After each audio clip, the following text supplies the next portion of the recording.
Look at we're going to look at what is the critical angle. So if we look into this animation here, pause this one.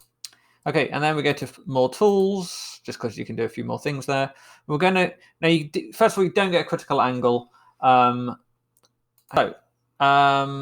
first of all, if you're going from a low density to a high density medium, you can't have you don't get total internal reflection. There is no critical angle. It makes no sense. And the reason for that is because the angle, in fact, if we turn on this, the angle of incidence is always going to be greater than the angle of refraction. Okay, so that the light is bending towards the normal. So no matter how big the angle of incidence, the angle of refraction is always going to be less, and so the light is always able to get through whenever you're looking, whenever you're going from a less dense to a more dense medium, or from a low refractive index to a high refractive index. If we change it around though, so if we, instead of going from air to glass, we're going from glass to air, or let's do water to air. So imagine you were underwater and you were looking up. Now you can have total internal reflection, and that's because the angle of incidence is now smaller than the angle of refraction. So now it's moving away from the normal, and at a certain point, we for water, it's apparently 48, around about 48 degrees, or 47 or 48 point something degrees. At that point, it no longer is able to actually get through the glass. Now, I think this animation is a little bit inaccurate because I think I just got a measurement there which wasn't quite correct.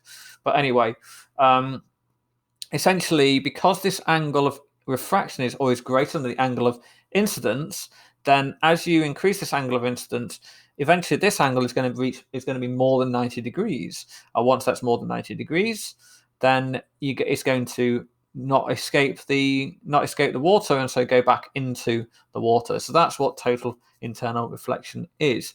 It depends on the thing that we're trying to escape, but it only happens if you're going from a high refractive index to a low refractive index, or from a high density to a low density, if we're talking about light.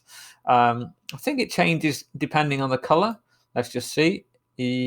Yeah, you see, like, blue light was not able to escape there, but red light was. I don't think you need to know that for GCSE, but you can. This is just showing that different colors refract slightly differently as well. If we go, so let's now change it to glass. So now the refractive index is going to be lower. So with glass, you can't escape glass. Even at 42 degrees, eventually it's able to escape. So the refractive index, if we go to something really, really high, whatever material that is, just as custom, then you can see this one's got a really, really low refractive index. So yeah, that's basically critical angle.